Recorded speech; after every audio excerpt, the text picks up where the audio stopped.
February the 13th, 2020, we got some action going on Bitcoin and in the altcoins. It's been a really madness couple days here with prices going. So let's jump into our indicators and see what all that noise is behind me. The liquidation watch is really racking up the number of liquidations right now. The longs are really overextended. The shorts are really overextended. No matter which way the price goes at this level, it's going to go big and strong. So I want to zoom in on these indicators, each of them in their own. Here's this trend line we're looking for on the breakdown. We could go a little higher with the RSI here, but that's pretty important to see that we're right at this top and it's giving us our own little 1, 2, 3 top formation here. That looks pretty toppy right now. And what will that mean to the altcoins? I don't know. Let's see. This is definitely giving us a divergence off of this small area up along the top here. And let's zoom into the 4-hour time frame to see, because we're getting a lot of whipsaw going on right now. I like that it's holding itself right here and giving us that little bit of an edge up on the 4-hour. Let's zoom in. All right, the 1 hour bounced pretty good off oversold territories here. And continue to zoom in to see what's going on. Pulled back, really whipsaw. There's got to be a lot of traders who are killed here. If you're trading in this time frame, it is dangerous stuff. I consider this to be whale food zone when you're actually trading on the 15-minute time frame at the edge. This is why I wait for the 1, 2, 3 formations to put the trades on, because that's where it is most of the time the safest to step in there. You've got that risk to reward ratio. Here, it's crazy. Stepping in is difficult at this moment. Let's see what the other indicators are telling us on this. Volume is coming, but we still don't have the big whoosh of volume yet. I still don't think this is finished. Let's zoom in. Volume is nice all the way up here. It's not running out of volume at the top here. So it's not like we're done the blow off top, because it should be going up, but on less volume. And this isn't really that much less across all the way here. And still, it is decreasing volume, and the dumps are not really much bigger yet. That dump has got a bit more power than the previous dumps, but still not deep. Not too bad yet. So it is now coming in to break the 1, 2, 3 top formation. So this would be the number 1. This is the 2. This would be the number 3, and it's coming down to break it. That wick, I would count it. And if you didn't count it, you'd still count the body of this. So it'd be a 1, 2, 3 here. It's super small time frame. The 1 hour exponential moving averages are just about to cross over. So we'll see if this catches itself. Let's see if the MACD indicator gives us some divergences. And I can't wait to see what the Bollinger Bands show us, because the MACD weekly is still very positive. So whatever we're whipping around here is just noise, really turbulence. And here the daily is still holding positive. We have positive histograms all the way along. It hasn't crossed negative on the daily yet. Let's go to the 12 hour, still holding itself, but it is a divergence. Like, we have this very strong change where the price has been going up and that has been going flat. This certainly could cross positive, and the 12 hour could give us a big move higher yet. So it's not a bearish divergence yet, but a break below these levels would confirm bearish stance from here, and still not a bearish divergence. I would still be okay with all things coming down to these levels. This would be all good and normal, because as we called these out on the 4th, 5th, and 6th of January, we called out this 1, 2, 3 bottom formation. As we came up to the top and we were pulling back, we were looking for an internal 1, 2, 3 formation here. And we called it on the 24th, 25th, 26th of January as it occurred. And now we're up to these levels. Our stops are above our entries. Okay, it's a good place to be. I wouldn't want to be trying to jump into a position here. Let's see what it does, because if it breaks up higher, man, this is great. I can't wait to see what this does for the alts. How about the 4 hour time frame? It is giving us negative, negative, negative crosses. So let's see the closer time frames now that we're having this battle. Here is pretty much even prices, you could say, and this is pulling back to where we could have the next spring up. That's what I'm looking for, is this to cross positive, then the 4-hour and the 12-hour to all swoop up positive. Then we'll see our volume come in. Then the FOMO is going to come in. And this is where we can watch it actually unfold right now. The 15-minute has crossed to the positive. Even though we got this whip back, it didn't recross to the negative. So we're holding strong here. The 1 hour is going to cross positive. We're going to blow off this top. It's going to go higher.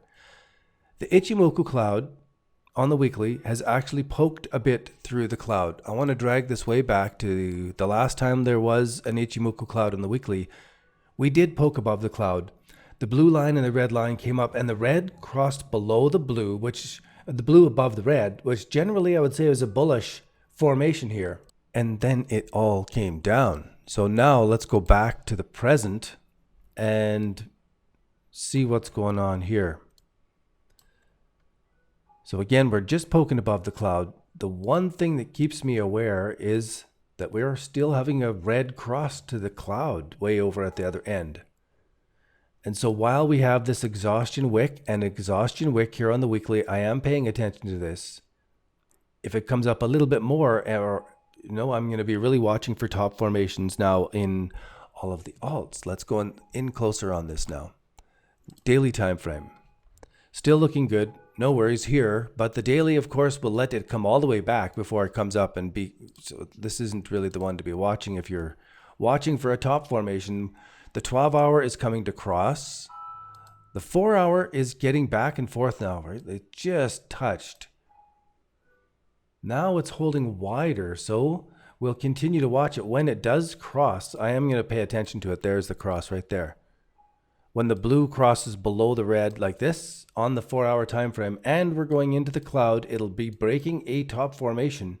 So we could be now giving us the 1. We could be coming up and build that number 2, and then we'll be going down. We'll be watching that one for sure, because that'll match out what we saw in the weekly Ichimoku in the past.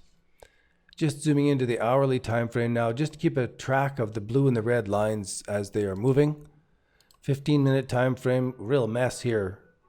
Let's do the Bollinger Bands. So the Bollinger Bands, we can see the weekly moving all the way along this trend line. You can see where our 2 entries were as we were calling them through this video series. Zooming in on the daily, we're running right up against the second standard deviation now along this trend line, right against the top of it. Every time we get there, I'm watching for a top formation or the blow off. So here on the 12-hour, we are hitting that second standard deviation, but not really getting really overbought on this into the third standard deviation. Like, it could still really give us more. Same on the 4-hour time frame. We did come up into these ranges sideways now. If this is confirming a top formation, then it was, looking backwards, it is confirming this 12-hour touch of the third standard deviation range, which could be a mean reversion trade entry. And now as we're going across here into the 4-hour time frame, we're getting the 3 reversal wicks there.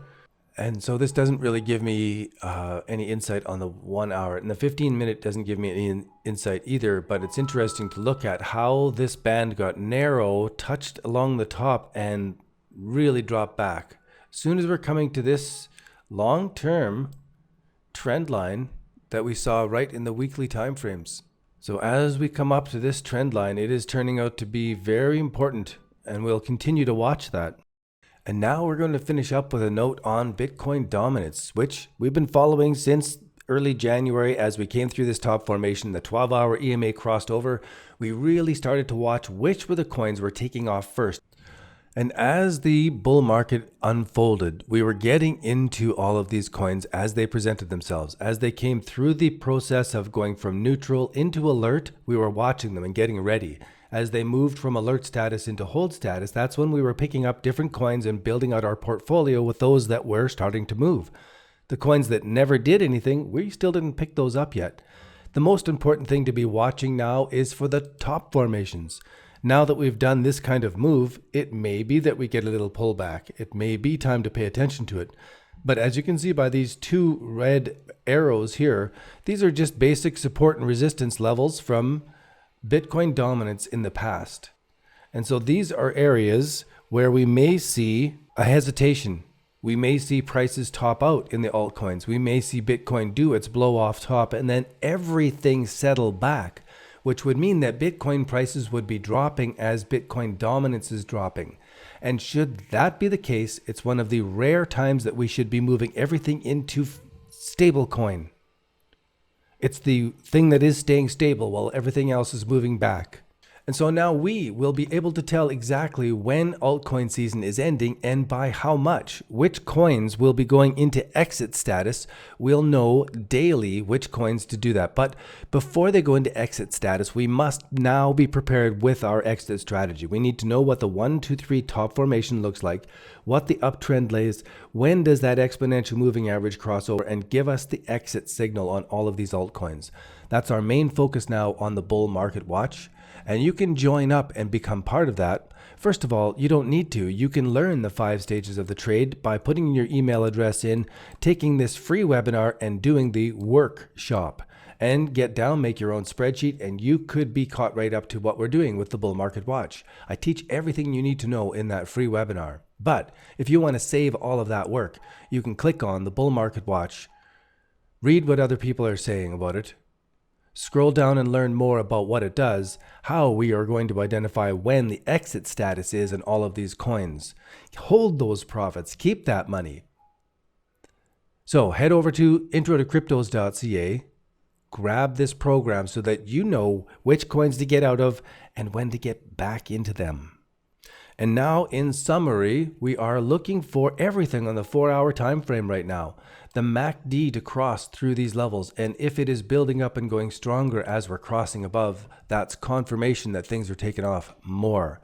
If we see the on-balance volume picking up above this and giving us strength as we're going up, we're going to be, that verifies the blow-off is continuing. But if on the 4-hour MACD we see this crossover continuing deeper rather than crossing positive, we have good indications on both sides now. If this is crossing positive, we know we are blowing further higher. The Ichimoku cloud is also giving us the near signal place now that if the blue line crosses below the red, we are definitely looking for a sell signal or an exit signal here. And finally, the Bollinger Bands on the 4-hour time frame, we did come up into a weak little mean reversion area here, and it's pulled back to the midline. So if it's holding above the midline and moving higher, all of these things are giving us the green light that Bitcoin is going to be going higher yet. And since the altcoins have been taking off and blasting off with Bitcoin, it is reasonable to assume that Bitcoin dominance is going to continue to grow, that altcoins are going to continue to deepen into the hold stance, and we're going to be continuing to watch for when that exit signal comes in, because it's coming closer. It's coming closer every day. We have to be ready for it right now. This is the time to prepare. Super excited to have you along on this long video. I will see you guys on the next episode. Cheers for now.